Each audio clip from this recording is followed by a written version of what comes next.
Hello and welcome to our Gen Z for Green Deal podcast from Parents Association Step by Step from Croatia. I am Carmen, and through this podcast we will cover the topic of ecological footprint and the 3 R's that are reduce, reuse, and recycle. So to kick this off, Carmen, we often hear the term ecological footprint, but what does it really mean and why it is important for us to know it? Well, the ecological footprint definition is simply a way to measure how much we consume in relation to how much resources do we have. It calculates our impact on our environment. And why is it important? Well, from the data gathered by a few agencies, it seems that we overusing our resources and we are consuming them faster than our planet can regenerate. So can you tell us what does that mean for us? Yes, what it means for us, for me personally, from my perspective, we can say that we will have water shortage, we will have energy, all kinds of energy shortage, we will have food shortage. Our planet will simply not be able to sustain us for too long. So to put this in perspective, we have one planet Earth, and to sustain our way of living, we would need 1.5 planet Earths. So talking about ecological footprint, we all have one. All the food we eat, the clothes we wear, the products we buy and consume, and the waste we generate, that all somehow forms the ecological footprint. And also everything that I just mentioned uses up our natural resources and affects in a greater way our environment. So, for example, if you buy food mindlessly, of course you will, and if you buy it mindlessly, you will waste half of it. You do not recycle, and for example, you use your vehicle to go only a couple of blocks away, then you for sure have a high ecological footprint.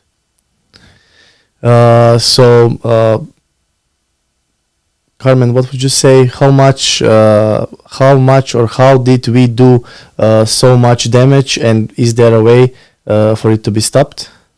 Well, we are producing so much waste nowadays, and we didn't think that we are doing anything wrong. We felt it was all right to live and consume as we pleased, as long as we can afford it. But now we know, and the effects are showing. But actually, we are lucky because we have enough time, and we can make a change by reducing, reusing, and to start recycling things. The key is to actually spread awareness about it and to doing it in a long term, to make sure it becomes a part of our lifestyle, and not just only yours and mine, but everybody else. And can we somehow measure how much we are wasting and get tips on how to change it? Yes, of course. There are actually many ecological footprint calculators that you can find online. You take some simple survey, simple question, and it will show you how much you, in particular, all your whole household are wasting, and what you can do, or some tips how you can reduce that. Yes, so let's get to the bottom of this. Let's start to explain the first R, which is reduce. Can you maybe give some tips young people can use to follow this principle? Well, reducing is simply creating less waste. It's the best method for keeping the environment clean, so it's the first of 3 R's, as you said before. By reducing, you stop the problem at the beginning. Making less waste to beginning, it means that less waste to clean up. Here are some easy ways you can reduce the amount of waste you make. You can, for example, pack your lunch in lunch boxes. Paper and plastic bags creating a huge amount of waste, so plastic bags take hundreds of years to decompose. So try maybe durable lunch boxes or reusable lunch bags instead of that. Instead of plastic bags, try reusable containers. Maybe you can bring reusable containers to the grocery stores. More stores sells durable bags, and maybe they can give you a little bit of money if you use like redurable bags. Also, say no to bottled water. Instead of buying bottled water, use a reusable water bottle, or maybe you can also buy like glass bottle. When you are in the supermarket, you can also pay attention to the packing.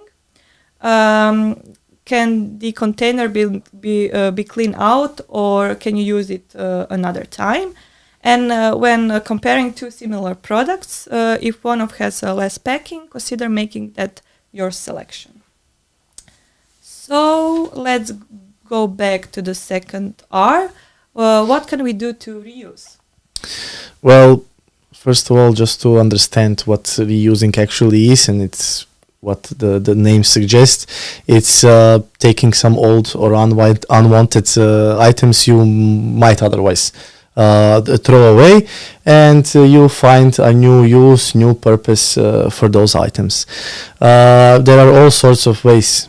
I mean, you can reuse the items to help reduce your trash footprint, of course.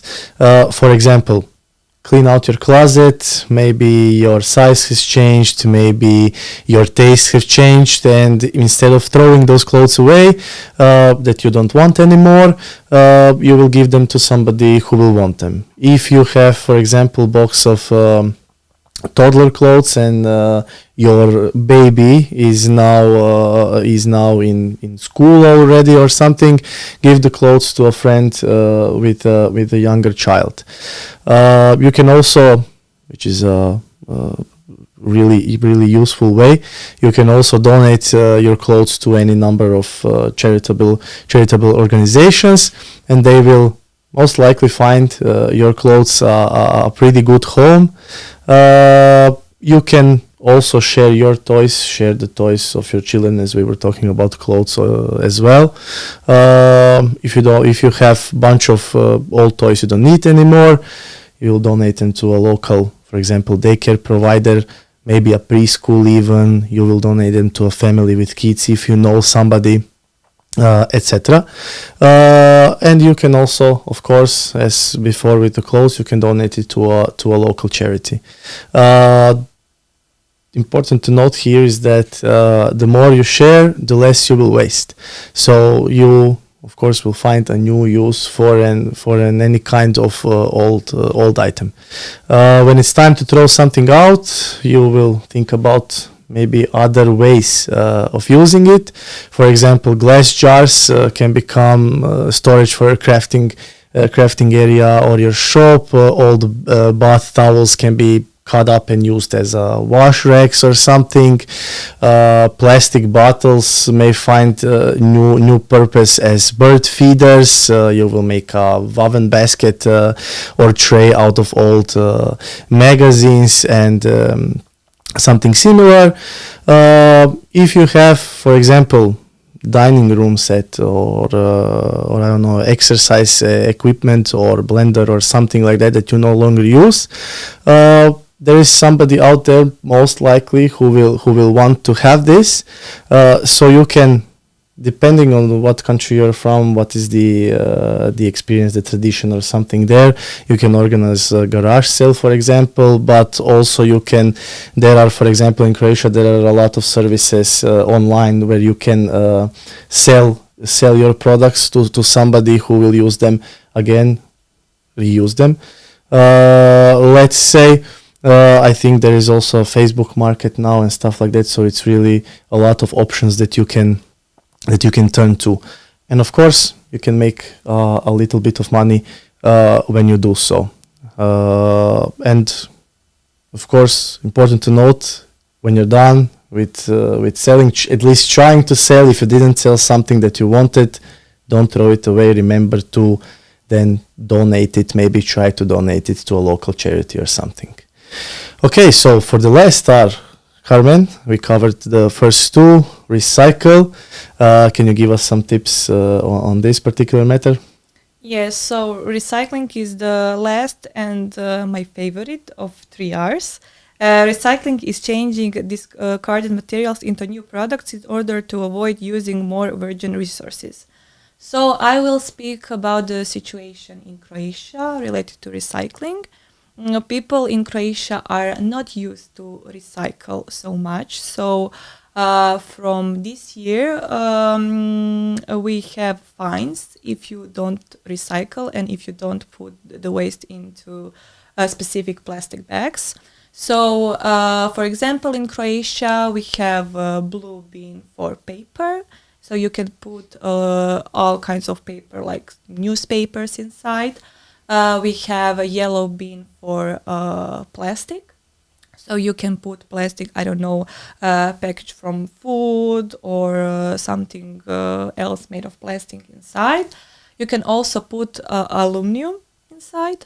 We have a brown one for food, but you need to be careful because when you recycling food, it should be raw, like raw food. And we have also containers for materials and for clothes, but they are a bit maybe too rare, especially in our capital city. And we have a green one for glass. So I would say at the end that it's important, as we said before, to spread awareness and that recycling becomes like some kind of our lifestyle. And in this way, we will take care about of our environment, and of course, we will take care about ourselves too. Okay, thank you, Carmen, for all this information and for talking with me about this topic, which is extremely important topic, let's say. And I hope that with this podcast we motivated somebody and made somebody think also and somehow raise awareness for them and for them to raise awareness further. Thank you so much.